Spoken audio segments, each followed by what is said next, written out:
Good morning, my friends. It's good to see all of you on this beautiful Sunday morning with all the sunshine outside. And if you're joining us online, we're glad that you are able to do so.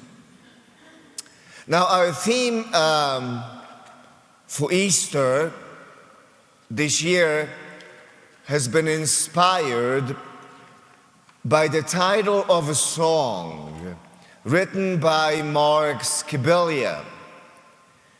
And it is simple,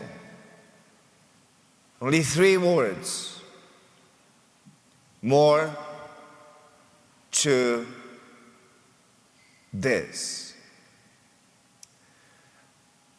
I actually emailed Mark with the message from my Easter Sunday, and he watched it, and he loved it that we used his song. Now, we said that God in the Bible is always the God of more. No matter what we face in life, no matter what the this in our life may be, fear, loss, suffering, uncertainty, failure, discouragement, this or that obstacle that kind of stands in the way of you trying to move forward. You see, we all have these moments. And when we do, sometimes we are tempted to say, I can't do this. Or this is too much. Or I've never thought this would happen to me or to my loved one. We whisper quietly those things to ourselves. You know, some these moments are short and they don't last. Some these moments in our life are long and you don't know exactly when they're going to end. Yet, Easter reminds us that God is always the God of more when we face this, whatever it may be. The message of Easter is, have hope, trust,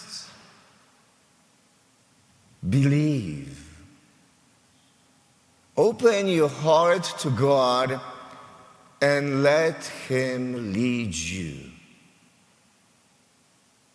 through whatever it may be.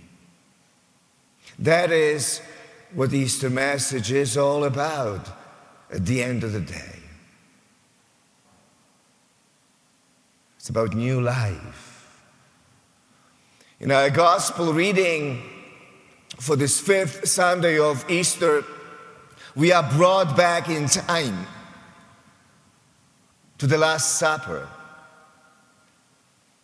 2 Holy Thursday moments.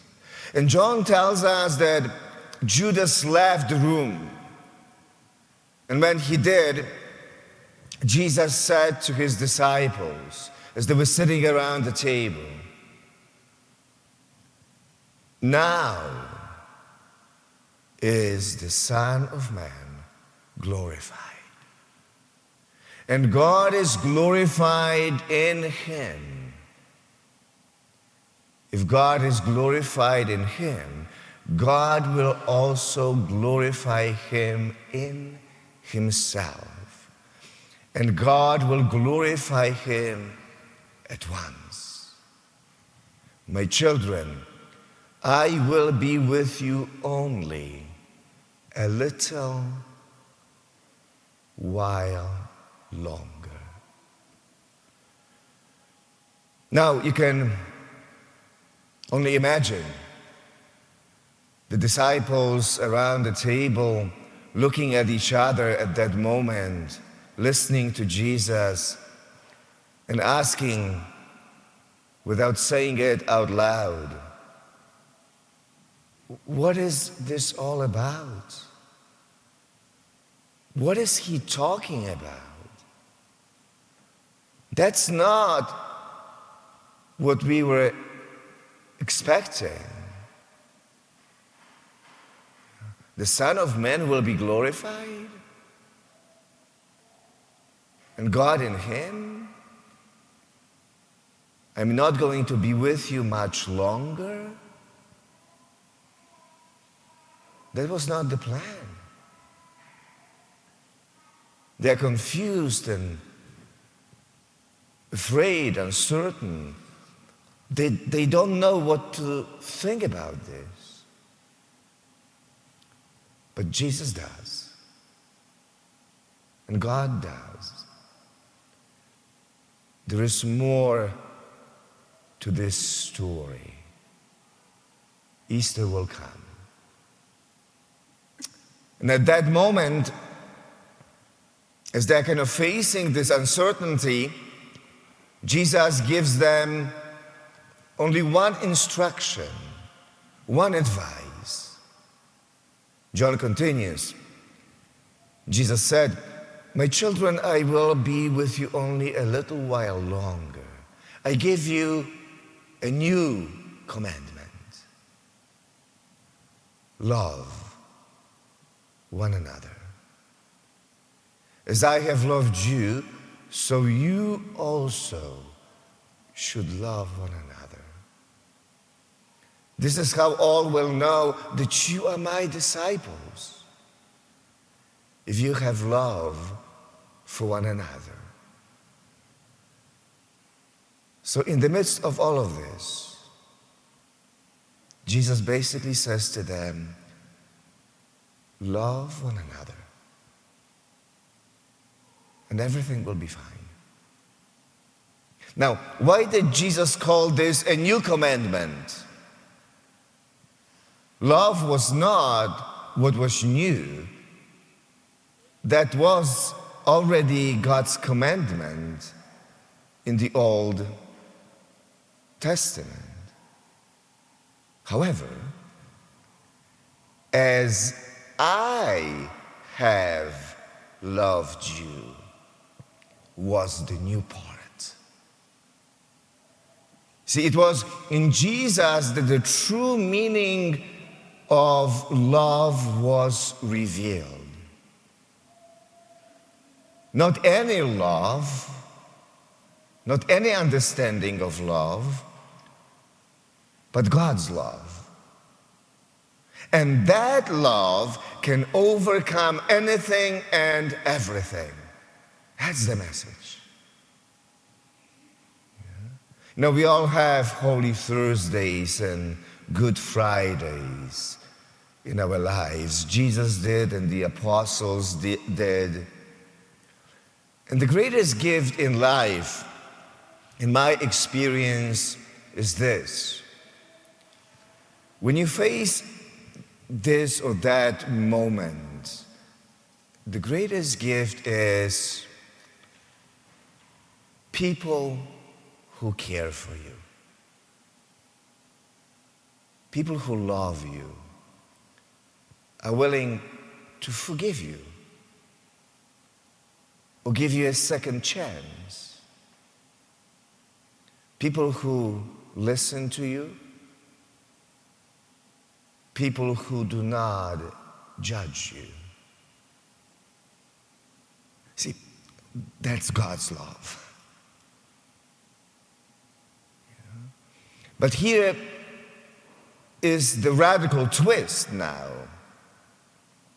as we continue to listen to what Jesus has to say. Jesus invites us to be the more in the lives of others. To encourage one another, to help one another, to carry one another through the valley, to walk with one another.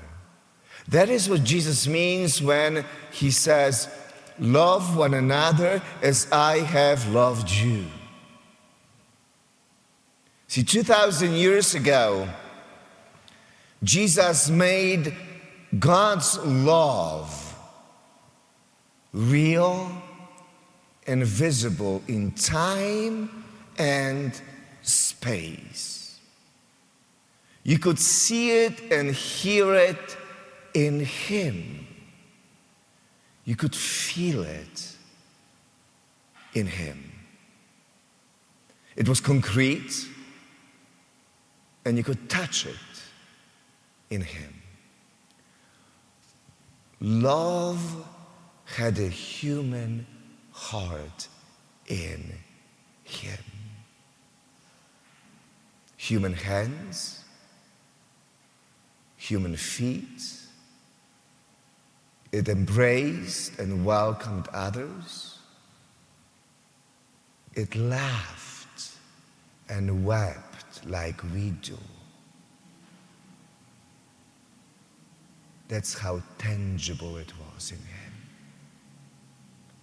It had human face in Jesus. That's what John 3:16 is all about. For God so loved the world that he sent his only begotten Son, so that everyone who believes in him may not perish, but may have life. See, when it comes to love, the more you give it away, the more love you have, not less. The more loving you become. That's the economics of divine love. The more you give it away, the more of love you have. So in conclusion, because God is love, God is always the God of more than we can imagine.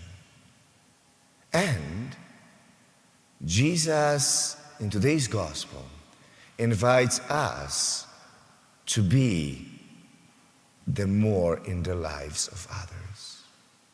To be disciples who bring more hope, not less. More peace, not less. More love, not less. Into this world that in so many places is broken.